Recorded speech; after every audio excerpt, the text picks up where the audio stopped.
শয়তানের একটা কৌশল আল্লাহ বর্ণনা করেছেন। তার মনস্তাত্ত্বিক কৌশলটি হলো যায়্যানা লাহুমুশ শাইতানু আমালাহুম। শয়তান তাদের কাজগুলোকে তাদের কাছে আকর্ষণীয় করে দেয়। শয়তান আপনার কাছে আসবে, আপনাকে প্রলুব্ধ করবে। তখন আপনি বলবেন, হ্যাঁ এটা খারাপ, কিন্তু আমি তো অনেক ভালো কাজও করি। হ্যাঁ আমি এলোমেলো কাজ করছি, কিন্তু আমি তো নামাজও পড়ছি। আর আমি তো কাফেরও না, তো সমস্যার কিছু নেই। আর এইবার করেই আমি থেমে যাব। এমন না যে আমি এটা করতেই থাকবো, শুধু একবারই করব। এভাবে নিজেকে সব ধরনের যুক্তি দিতে থাকেন, নিজে নিজে এটাকে বৈধতা দিতে থাকেন।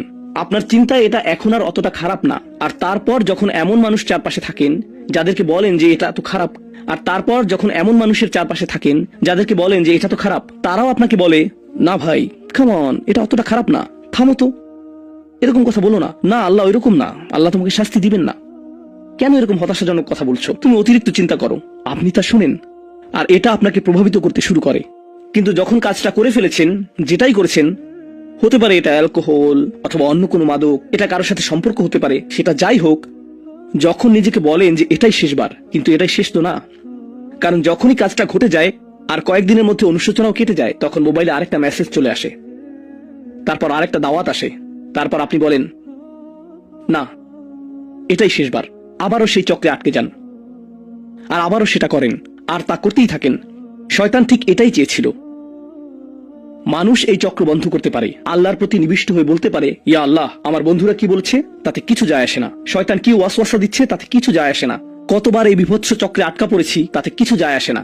আমি ফিরে আসলাম, আমি ফিরে আসলাম, আমি ফিরে আসলাম 2 দিন অনুতপ্ত থেকে আবারও পাপে লিপ্ত হওয়া থেকে। আমি ফিরে আসলাম আপনার কাছে ক্ষমা চাওয়ার পর আবারও পাপ করা থেকে। ওয়ালাম ইউসিরু আলা মা ফাআলু ওয়া হুম ইয়ালামুন। তারা পাপ কাজগুলো বারবার করে না, আর তারা জানে যে তারা কি করছে। আমি সেই লোকদের অন্তর্ভুক্ত হব না? ওয়ালাইসাতিত তাওবাতু লিল্লাযিনা ইয়ামালুনাস সাইয়্যাত। তওবা, অনুশোচনা তাদের জন্য কাজ করে না যারা পাপ করতেই থাকে। এমনকি তওবা করার পরেও এটা সেই মানুষদের জন্য না যারা এই চক্রে আটকে যায়। এটা তাদের জন্য যারা বলে, ইয়া আল্লাহ, আমি জাহান্নামে যেতে চাই না, আমি জাহান্নামের যোগ্য অনেক কাজ করেছি, কিন্তু এখন আমি থেমে যাচ্ছি। আর এটাই চূড়ান্ত।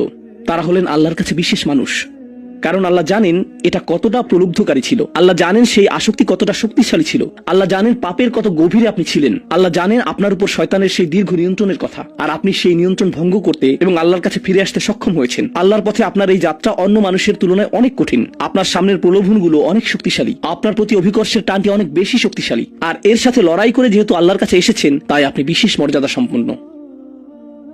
এটা মনে করবেন না যে আমি তাহাজ্জুদ পড়ি না তাই আমি অতটা ভালো না, অথবা আমি আরবি জানি না, বা আমি এখনো সম্পূর্ণ কোরআন পাঠ করিনি, আর আমি তাজবিদের নিয়মগুলো জানি না। না না না না না, আপনার বিশেষত্ব এজন্য না যে আপনি 17 বার হজ করেছেন। আপনার জ্ঞান এবং ইবাদতের জন্য আপনি আল্লাহর কাছে বিশেষ না, আপনি আল্লাহর কাছে বিশেষ মর্যাদা সম্পন্ন, কারণ আপনি পাপ থেকে বেরিয়ে এসেছেন, আর আপনি শুধু তার ভয়েই ভীত। এটাই আপনাকে আল্লাহর কাছে বিশেষ মর্যাদা সম্পন্ন করে।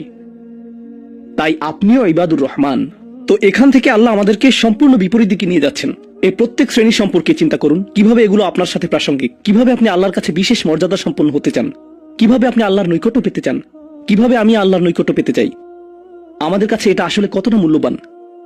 পাপ হলো এক প্রকারের ভালোবাসা। আমরা এর মোহে পড়ে যাই, আমরা এতে আসক্ত হয়ে যাই। আর এই অনুচ্ছেদটি আসলে ভালোবাসার একটা প্রতিযোগিতা, কারণ আপনি ইন্দ্রিয় সুখ ভালোবাসেন, আপনি এই পাপগুলোকে ভালোবাসেন, আর আপনি তা ছাড়তে চান না, কারণ এতে আপনার সুখানুভূতি নষ্ট হবে। আর অন্যদিকে আল্লাহ বলছেন, আমি আমার নিজের দ্বারা সেই সুখকে প্রতিস্থাপন করে দিব, আমি এটাকে আমার নৈকট্য দ্বারা প্রতিস্থাপন করে দিব। আল্লাহ এই সুযোগ দিয়েছেন, আপনার নিজেকে এই সমীকরণের আলোকে সিদ্ধান্ত নিতে হবে। আপনি এই পরিস্থিতিতে পড়বেন, অন্য কেউ জানবে না, কেউ জানবে না যে আপনার মাথায় কি সংগ্রাম চলছে, কেউ জানবে না, শুধু আল্লাহ জানবেন। আর প্রসঙ্গক্রমে উদাহরণস্বরূপ আপনাদের কেউ কেউ যখন হারাম সম্পর্কে জড়ান, নিশ্চিত বলছি না, আপনাদেরকে অভিযুক্ত করছি না, কোনো মানুষ, আপনারা না, কোনো মানুষ যাদেরকে আপনারা চিনেন, তারা হয়তো অনৈতিক সম্পর্কে জড়িত, আর আপনি তা থেকে বের হতে চাচ্ছেন। তো আপনি এই আলোচনা শুনে তাকে মেসেজ দিলেন, আমি আর এটা করতে পারবো না। সে উত্তর দিল, তুমি কি আমাকে ভালোবাসো না? তুমি এখন আমাকে ঘৃণা করো? তুমি কি মনে করো যে আমি তোমার জাহান্নামে যাবার কারণ? আমি কি এতটাই খারাপ?